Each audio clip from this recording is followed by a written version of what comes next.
Welcome to Leaving Crazy Town with Finn and Sarah. What are we going to talk about today, Sarah? Finn, don't seem so excited. Hi, everybody. Of course, I'm drinking a Diet Coke. We were going to talk about boundaries today, and we've literally been discussing it for an hour, and It's become very clear to us that they're complicated and everybody has a different idea of what boundaries are. exactly. And I think so often people talk about boundaries, read about boundaries, but we thought it might be helpful to literally give specific examples, kind of break it down and see if anybody can relate to it or start to be able to identify in their own lives, geez, maybe a boundary's being violated and I wasn't aware of it.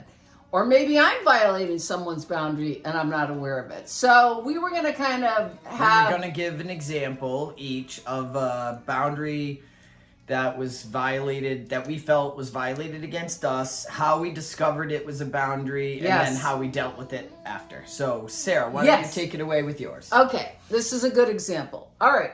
So to me, and we can talk more about this when we're processing it, but I know a boundary is being violated when I get upset. Now, it's not only that, I don't only get upset about boundary violations, but a sign that something has happened that my boundary is being violated, one of the signs is I can get angry and upset. So if you notice you're getting angry, irritated, something, just say to yourself, Jesus, something happened that didn't feel okay to me, which can be a variety of things. All right, so I rent a little cottage. My landlord lives next door. He wanted to build a deck out back. And the next thing I know, there's loud noise happening regularly out back, and especially at night. So, Like large machinery. yeah, noise. he has three huge, what are they called? Backhoes, and bulldozers. yeah. You name it. So it was like dark out one night, and I'm hearing this loud noise, and I've been hearing the noise all day. Anyways, bottom line, I whipped open the back door and I yelled, hey. Anyways, he realized, oh my God, it's late. It's another story, but he has ADD.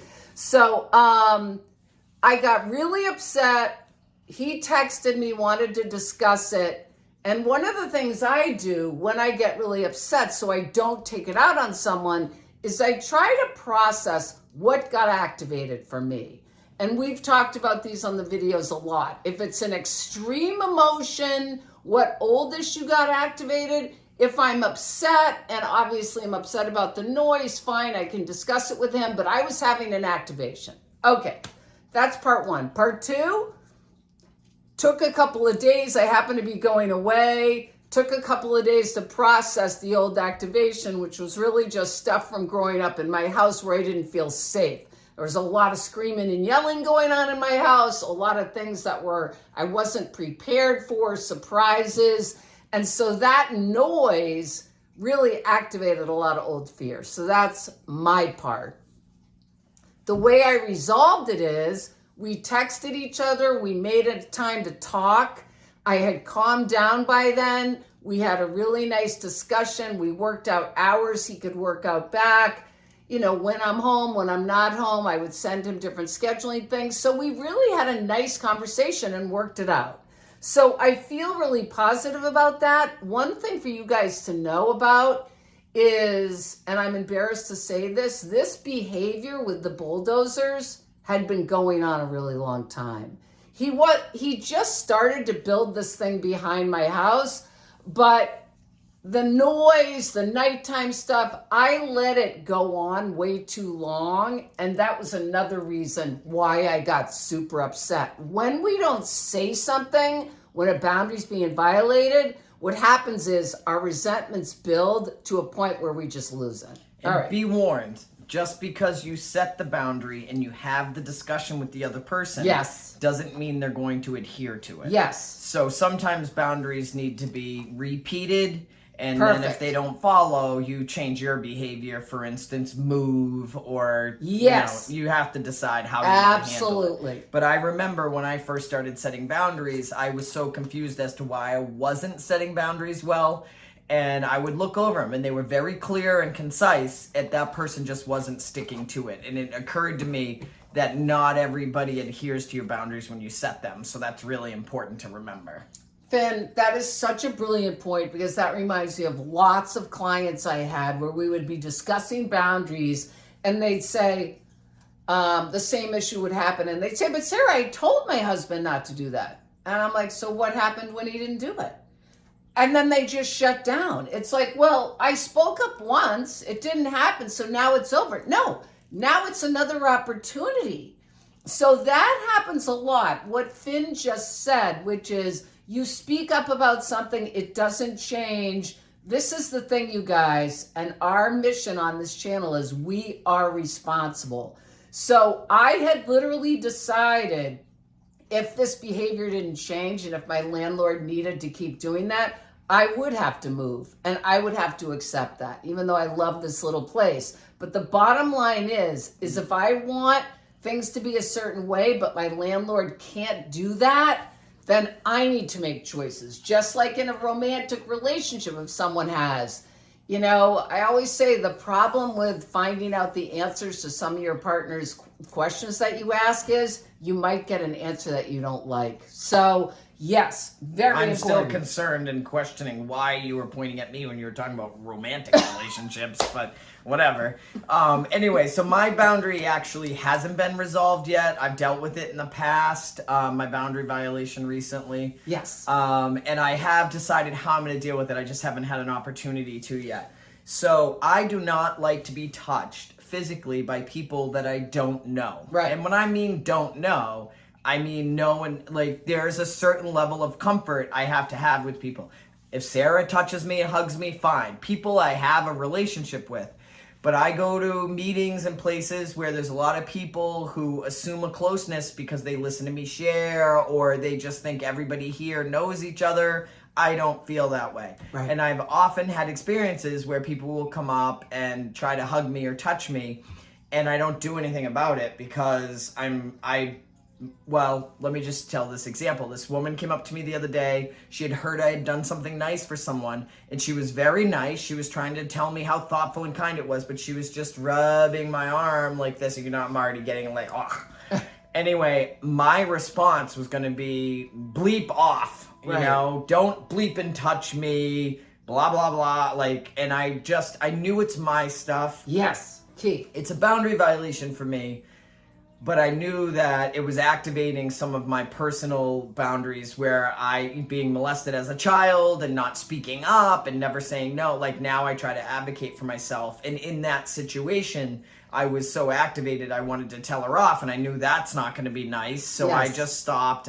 And later on, I felt like, geez, I violated myself because I didn't say anything at the time because I didn't want to hurt her feelings. So for me, it's like... Right. They're doing something they don't know is a violation to me, although I do believe people who don't know each other should know not to touch each other, but that's another story. I knew she didn't know how I was feeling about it, and if I were to lash out in that state, that wouldn't have been nice, but then I did end up feeling like I violated my own boundary by not sticking up for myself, but I also know that I can, and I was safe. It wasn't an unsafe situation. But I was mad, and I had to get angry at her for doing it, because I don't like when somebody puts me in a position where I have to set a boundary. I'm just like, why can't people just do what I want, leave me be, and I won't have to walk through this stuff. Right. So I have decided that I'm going to talk to her about that. I don't feel as though I know her well enough, and that I would appreciate it in the future if she wanted to talk to me, that she does it without actually touching me while she's talking to me. Right. And hopefully it'll go over okay, and she'll listen to my boundary. If she doesn't, then we'll have another discussion about it. But for me, I couldn't say anything at the time because it wasn't going to come out nice. And I know a lot of my extreme response to it was my stuff. Yes. Yes. And that's the other thing. There's lots of reasons about why we don't set boundaries. And one of them, which is really key that Finn just said which is the co-crazy piece. Oh, I don't want to hurt their feelings, which again, the crazy part about that is, so I'll compromise myself, right? I'll contain this anger. I'll make it okay. I'll rationalize it because I don't feel comfortable setting the boundary. And that's literally what codependency is. And not hurting someone's feelings, you know, how she takes it is really up to her, but how I deliver the information, it's my boundary, it's about me, and to share that. Speak from my I statements, tell her how I feel about it, and ask her to please not do it in the future.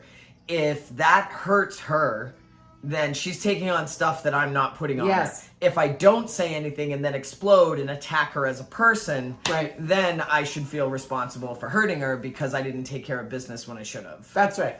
And we're going to wrap this up. The last thing I'm going to say is we also want to say nobody's right or wrong. Like everybody has their different thing about, geez, some people are really physical, some people aren't. Some people don't mind their landlords out working on their places. She was complimenting me, and she thought it was nice, and I bet she felt like she was having an experience with me. But it comes down to I have a right to be, you know, approached and touched and communicated with the way I want to. Yes, it's all we have a right to set the boundaries and limits with the people with things that aren't okay with us. Period at the end. All right, we're leaving Crazy Town. Put it in the chat any examples from your own lives about boundaries that you see might be hard to set or that you have set, some wins you've had. This is a huge topic, and we just want you to see if you can identify with some of these examples. We're leaving. Fasten your seatbelt.